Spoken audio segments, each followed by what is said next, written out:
Great couple of weeks, great season actually, because we all know who you are and what you bring to the table. Congratulations on the great season that you've had.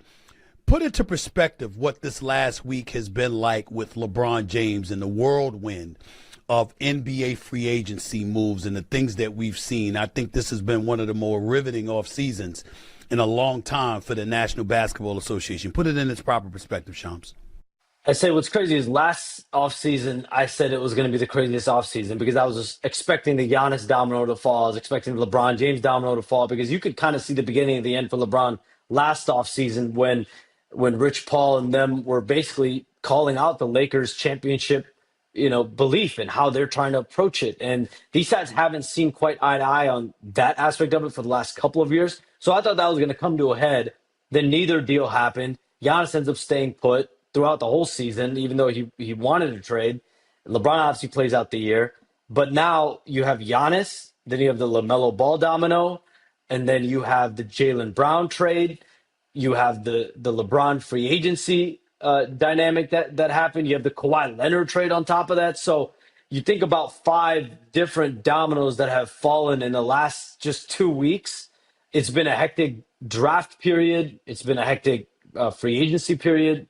And I think you think about the volume of players and the big time players that you're seeing right now that are on the move, that are in some form or fashion. LaMelo Ball came out of nowhere. Kawhi Leonard, to an extent, came out of nowhere. Jalen Brown, obviously, he was rumored, but to go to Philadelphia, that came out of nowhere. And I think a large amount of people, basketball fans, thought LeBron James was just going to go back to LA and retire in LA. And so for him to open himself out to the market, and now he's basically listening to pitches from all these teams, it's definitely been riveting. I think there's been some surprises. I think there's been some ebbs, some flows, but I think from a sheer star power perspective, I can't remember an offseason that gets to this type of sheer magnitude. We'll get into all of the players that are being moved in a little bit, but let's start with LeBron because it's one thing to sit up there and say initially, as you reported, Golden State, Miami, Cleveland, top priorities. It's another thing to come out with a day or two later and say Rich Paul has said all options are open. He'll listen to everybody. What does that mean to you coming from LeBron James at this stage and point in his career, 41, approaching 42 years of age, his 24th season? By the way, I don't believe this next season is going to be his last. I think LeBron James' aim is to play a quarter century, to play 25 years. That's what I believe. So I don't believe this upcoming season is going to be his last. I think the season after is going to be his last. But put into perspective, what's the purpose of just leaving his name out there on the open market, being as calculating as he is? What does that accomplish? I think one is kind of to show that a ton of teams want him, right? And if it's not about the money and it's not a financially driven decision, then yeah, you're going to have a dozen teams lining up, whether you have a minimum, whether you have an exception, whether you have salary space, you're going to be in the LeBron James business because still at the age of 41 going on 42, he's still a productive starting caliber player. He's still good for, I mean, last year he averaged 20 points a game. You would assume he'd be somewhere, depending on how good the team is, somewhere in that 18 to 20 point per game range. I think he's a top 15 player in the world still. Top 15 in the world right now. He's still good and he's so smart. And so I think you put all those factors together, and I think a part of it is just like, yeah, this is the guy that's still wanted, right? So when I look at Rich Paul went on his podcast, gave a list of I think 10 teams, and I 100% believe all 10 of those teams have a standing offer for LeBron James. Now, I think you have to whittle that down though. And I do when I talk to teams around the league, when I do my research, the teams that continue to come up are Cleveland, Miami, Philadelphia after they got the Jalen Brown. Like Philadelphia was not in the picture. And I think that's why this is somewhat a true free agency for LeBron James because he didn't go into it with a calculation in mind, a plan in place because you leave the Lakers, you don't necessarily know what your value is. There's not like a guaranteed max that he's walking into. There's not a guaranteed $20-30 million salary slot that you're walking into. So you have to be open-minded. So when the Sixers got Jalen Brown, I did some research and I found out within 24 hours, like he's taking their pitch really seriously. And so I look at it when I talk to teams now as kind of a hierarchy of Cleveland, Miami, Philadelphia, and then I think there's some teams on the periphery.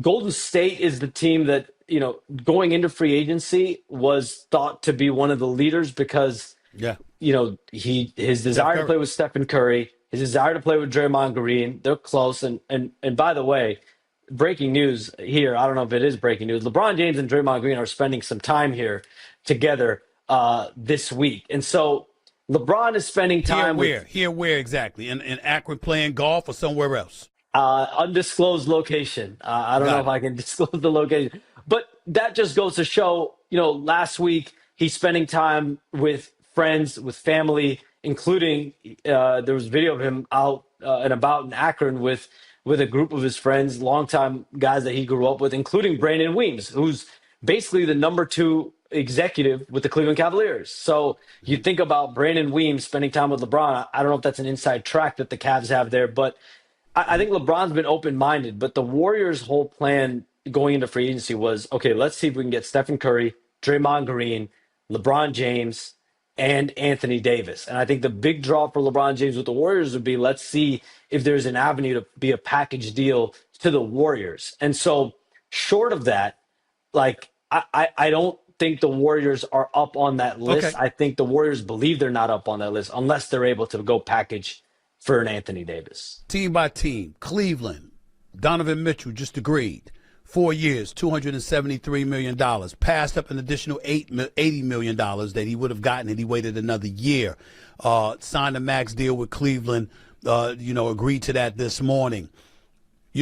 James Harden opting out. That created some cap space as well, even though obviously they have every intentions of re-signing him. How serious? That's basically what Cleveland could do. Is it that saying we're creating this room for LeBron James? Watch the FIFA World Cup 2026 live on Fox with YouTube TV or on Fox One, available with YouTube. This room for LeBron James? They want LeBron James. There's no secret about it. Just like the Heat do, just like the Minnesota Timberwolves would love LeBron James. The Sixers would love LeBron James. But the Cavs, of course, have the pitch, right? You think about it, your starting backcourt's already set. James Harden, Donovan Mitchell's locked in. And I think the biggest situation here for the Cavs, if you're not dealing with the instability of Donovan Mitchell going into the last year of his deal, where you're going to get those questions depending on how the team is playing. And he was eligible for $80 million more next summer. So he takes that off the books. He commits now. And so your backcourt's already set. You have Mobley and Allen in the front court, and LeBron James slides right in as a starting small forward, basically. And so you have that pitch for them, and they're seriously in it. I think they're looked at as among the leaders with a Miami, a Philadelphia as well. And so I think Cleveland's got all the pieces, and Donovan Mitchell has been hands-on ever since he got to Cleveland in 2022 about figuring out how do we make these upgrades to the roster. And this offseason, whether it's LeBron James, whether it's a guy like Jonathan Kuminga, that's another player that's on their list, if they miss out on LeBron James or possibly even if they get LeBron James. And so how does that shake out? And one thing I have heard is that Donovan Mitchell has made it clear that he would embrace LeBron coming to Cleveland and joining him. And What I about think Harden? that is important. What about Well, Harden? Harden's in the mix. I mean, he's No, what he's I mean going is, to be in you said Cleveland. Donovan Mitchell would embrace LeBron coming to Cleveland. How would Harden feel about LeBron coming back to Cleveland? He'd be all in as well. And James Harden, he opted out of his deal about $42 million. There's basically a couple frameworks that they're working through, just depending on, right? If they get LeBron, what does it look like? If they don't get LeBron, this is what it looks like. And James Harden is comfortable with any of those frameworks. Now it's just about seeing what business the Cavaliers are able to accomplish. But James Harden, Donovan Mitchell, both fully aware and fully committed and embracing the possibility of a LeBron James coming to Cleveland. I've spoken to several executives who feel Miami would be the better fit for LeBron because your front line is set with Giannis, Bam, Portis, etc. You just acquired Hardaway. The ball would be put in LeBron James' hands, which is what LeBron James usually prefers, pretty much to run your offense. And they think that that would be an ideal situation for him. Does LeBron potentially feel that way, number one? And number two, the residue of his relationship with Pat Riley, considering how everything ended in this first go-round with Miami, how much of an impact will that potentially have on his decision, particularly since Dwayne Wade is no longer, with the Miami Heat? I think there's a draw with Miami, and I think Pat Riley is a draw. I think Eric Spoelstra is a draw. Once again, I mean, all these years later, I haven't gotten the feel that there's any tension that still remains between LeBron and Pat Riley that would deter him from that. I actually think Bam Adebayo and Giannis are big draws for him too. Like he played Team USA with Bam, he's got a lot of respect for Bam. Giannis would want LeBron in Miami as well, from my understanding. So I think, and then no state taxes there. You played in Miami, and then you got to think about it, right? There's all these factors, and I think what Rich Paul was trying to do with his podcast, and I think he did, was lay out that it's like about basketball, it's about culture, it's about environment. I think another layer to that, probably third, fourth down, is living conditions. And what does it look like? What does it look like year round in January?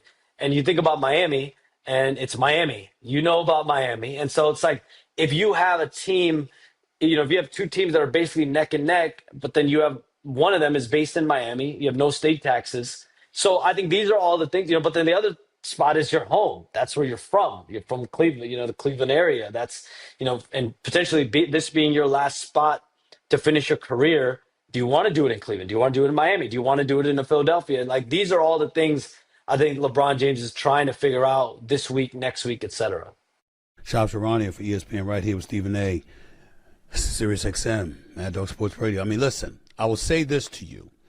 I talked about Steph Curry because I'd love to see LeBron with Steph Curry and Draymond Green. I think that would just be fabulous, no doubt about it. But without Anthony Davis in the mix, I don't think you're looking at them as a championship contender, even though I don't rule out anything with Steph and LeBron. The other side to it is that I love me some Ant-Man. And LeBron with Ant-Man would be spectacular. The problem is that with LaMelo there, and LaMelo having the ball and Ant-Man having the ball, I don't know if that's ideal for LeBron James, and that's probably how he's viewing it. Plus, it gets very, very, very cold in Minnesota after November, which we all know. Once you taste that Southern California sunshine, and that was, but before that, and we was in Cleveland, but before that, it was the Miami, South Florida sunshine. I mean, that's a lot to ask.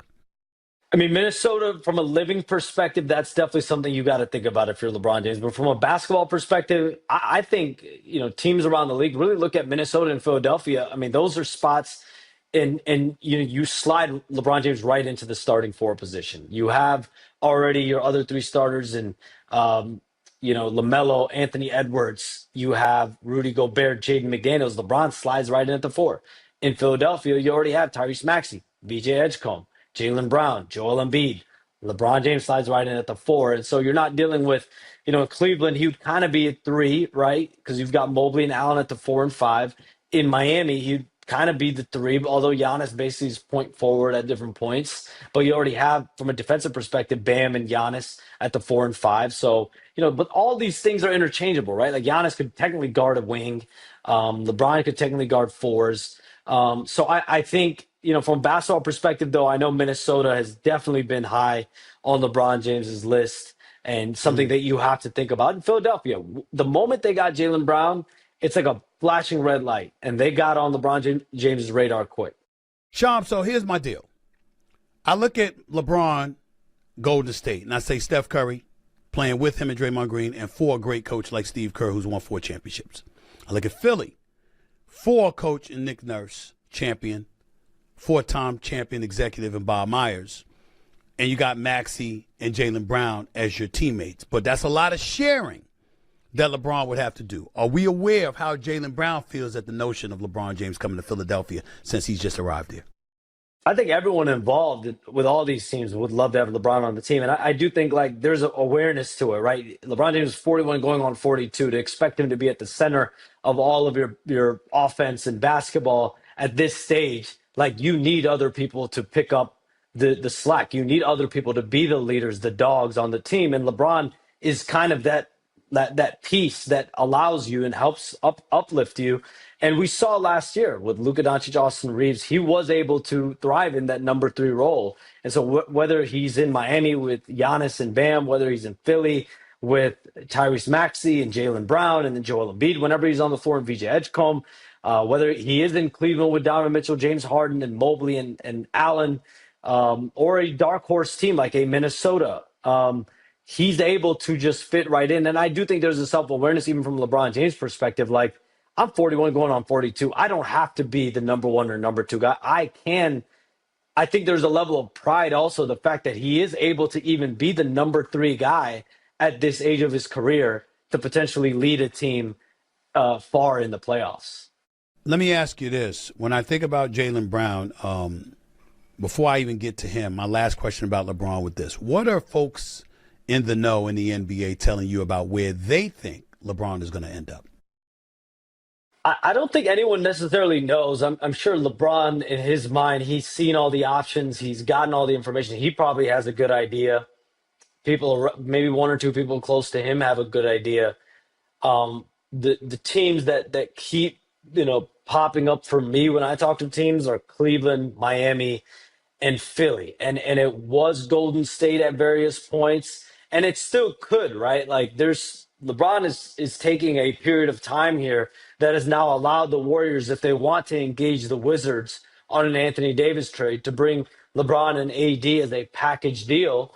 They have a window for that, but the price is going to be steep, right? You're looking at Jimmy Butler and a plethora of draft picks. And if you're the Wizards now, you have the leverage in these conversations. And so if you're the Warriors, are you really going to part with multiple first-round picks, multiple swaps, multiple seconds to go get AD and then also get LeBron? Is that worth it? And that's something the Warriors have to sift through. But, Cleveland, Miami, Philly, those teams certainly jump out more and more as I talk to teams. Shams Charania right here with your man, Stephen A. Let me ask you this, Shams. Let's switch to Jaylen Brown. You saw what Brad Stevens had to say about trading him. What you want to do is save hundreds when Liberty Mutual customizes your car insurance. That's great, but can you ask your friend to stop digging into the green? I can ask, but he's not going to. Only pay for what you need. Liberty, liberty, liberty, liberty.